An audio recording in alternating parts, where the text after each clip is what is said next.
नमस्कार।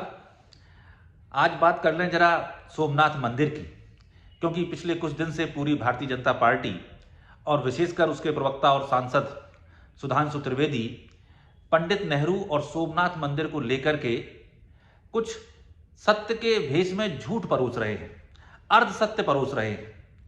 वे नेहरू जी के कुछ चुनिंदा पत्र निकालते हैं जिनमें आगे और पीछे के पत्र हटा दिए जाते हैं ताकि बात कुछ की कुछ लगने लगे।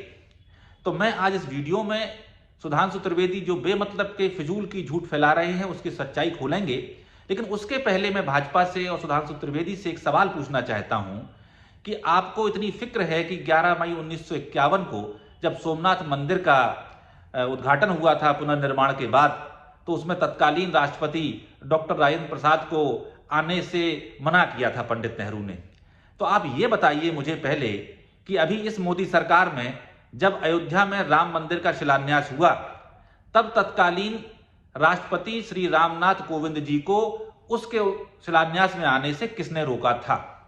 और दूसरा उत्तर आप ये दीजिए कि वर्तमान राष्ट्रपति श्रीमती द्रौपदी मुर्मू जी को राम मंदिर अयोध्या के जो उद्घाटन समारोह था उसमें आने से किसने रोका था? क्या भाजपा ये बताएगी कि उसने सिर्फ इसलिए माननीय रामनाथ कोविंद जी को और माननीय श्रीमती द्रौपदी मुर्मू जी को राम मंदिर के शिलान्यास और उद्घाटन से दूर रखा क्योंकि वो क्रमशः दलित और आदिवासी समाज से आते हैं, अनुसूचित जाति और अनुसूचित जनजाति से आते हैं?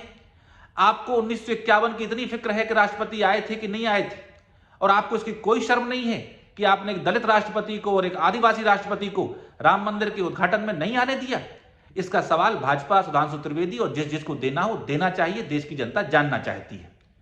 अब आते हैं उन पत्रों पर जिनकी कहानियां सुधांशु त्रिवेदी जी पूरे मीडिया में फैलाने में लगे हुए हैं। वो बात कर रहे हैं 1951 की, लेकिन मैं बात शुरू करता हूं 1947 से। वो बात कर रहे हैं पंडित जवाहरलाल नेहरू की, लेकिन मैं बात शुरू करता हूं महात्मा गांधी से और लौह पुरुष सरदार वल्लभ भाई पटेल से। तो मैं एक वाकया आपको सुनाता हूं। यह वाकया है 28 नवंबर 1947 का। 28 नवंबर 1947 को देश की आजादी के बाद दिल्ली के बिरला भवन में राष्ट्रपिता महात्मा गांधी की प्रार्थना सभा हो रही है। उनका प्रार्थना प्रवचन हो रहा है। उस प्रार्थना प्रवचन में अन्य बातों के अलावा महात्मा गांधी पूरी जनता के सामने ये कहते हैं कि मैंने सुना है कि जूनागढ़ में जो सोमनाथ का मंदिर है उसके लिए जूनागढ़ की सरकार सरकारी खजाने से कुछ पैसा देना चाहती है। राष्ट्रपिता महात्मा गांधी ये कहते हैं कि जब हमने ये सेकुलर देश बना लिया है तो हम किसी एक धर्म के लिए सरकारी खजाने से पैसा कैसे दे सकते हैं?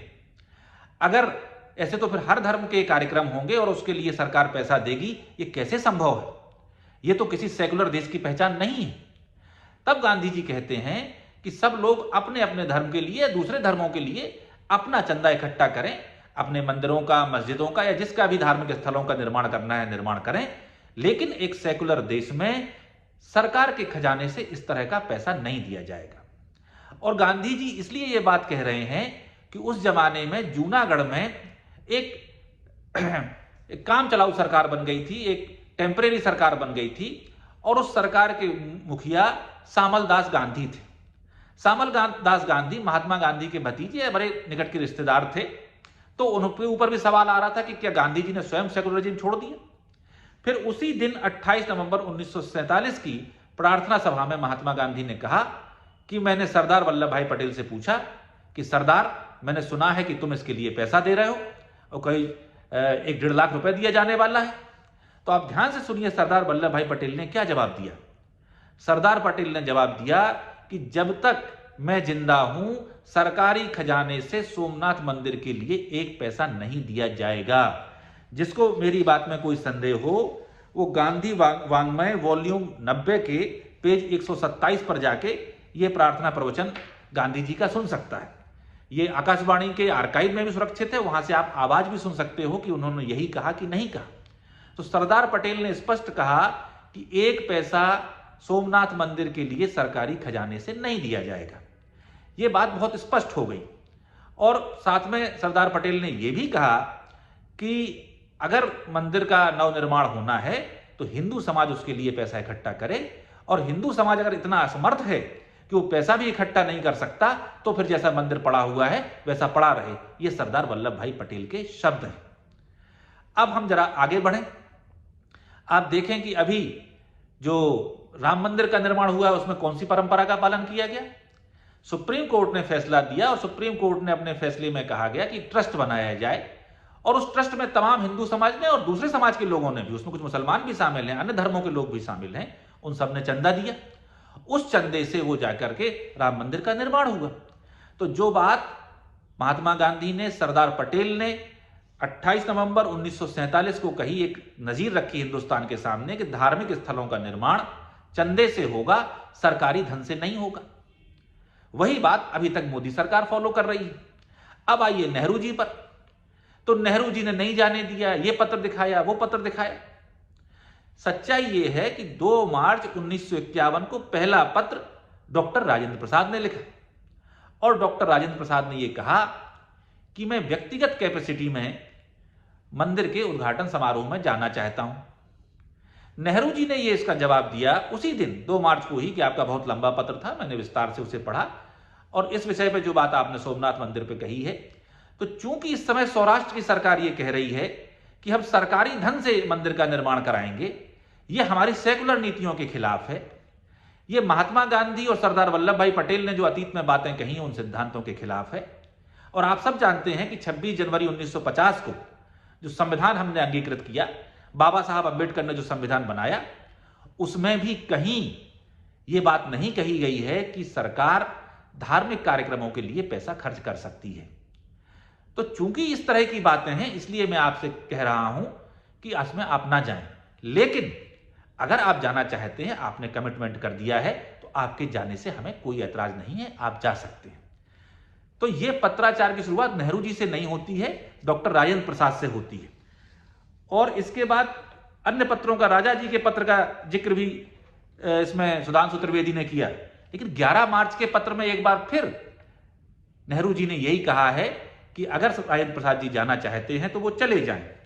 इसके बाद 22 अप्रैल को जिस पत्र का इन्होंने जिक्र किया और उसका आधे अधूरी बातें कही, उसमें फिर के.एम. मुंशी जी को उन्होंने लिखा कि सौराष्ट्र की सरकार जो 5 लाख रुपए दे रही है मंदिर के निर्माण के लिए, ये गलत नजीर पेश करेगा, और इससे मैं शामिल होना नहीं चाहता हूं, इससे मैं नहीं चाहता हूं कि भारत सरकार इसमें शामिल दिखाई दे, इसलिए मैंने राष्ट्रपति जी से कहा है। और साथ ही नेहरू जी ये भी कहते हैं, लेकिन चूंकि ये बात आगे बढ़ गई है, अब उन्होंने कमिटमेंट कर दिया है, तो मैं इस मामले को तूल नहीं दे रहा हूं। यह सच्चाई है। और जो बात नेहरू ने की वही मोदी जी के समाज जमाने में हो रही है। नेहरू जी इसके विरोधी नहीं थे कि राष्ट्रपति जाए या ना जाए। नेहरू जी संविधान की रक्षा के लिए, सरदार वल्लभ भाई पटेल और महात्मा गांधी के बनाए सिद्धांतों के लिए, कांग्रेस के आजादी के आंदोलन के सिद्धांतों की रक्षा के लिए इस बात पर अडिग थे कि सरकारी कोष से किसी मंदिर, मस्जिद, गुरुद्वारे का निर्माण नहीं होना चाहिए, वो समाज अपनी तरफ से करे। वही नजीर आज तक कायम है।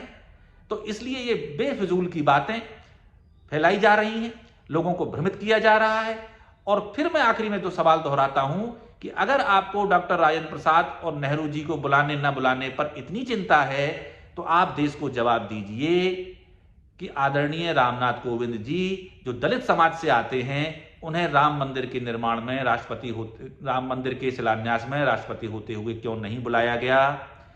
ये बताइए कि राम मंदिर के उद्घाटन के समय आदिवासी समुदाय से आने वाली राष्ट्रपति माननीय श्रीमती द्रौपदी मुर्मू जी को क्यों नहीं बुलाया गया। अगर आपके सिद्धांत राजेंद्र प्रसाद जी के मामले में अलग हैं और वर्तमान राष्ट्रपतियों के मामले में अलग हैं, तो हिंदुस्तान की जनता आपके इस दोगलेपन को बहुत साफ साफ देख रही है। और अब तो जनता ये समझ गई है कि भाजपा का आदमी अगर नेहरू जी के बारे में कुछ बोल रहा है, वो छोटा कार्यकर्ता हो या बड़ी गद्दी पे बैठा व्यक्ति हो, वो झूठ के सिवा कुछ नहीं बोलेगा। और इस झूठ की खेती को अब जनता उखाड़ कर फेंकने वाली है। धन्यवाद।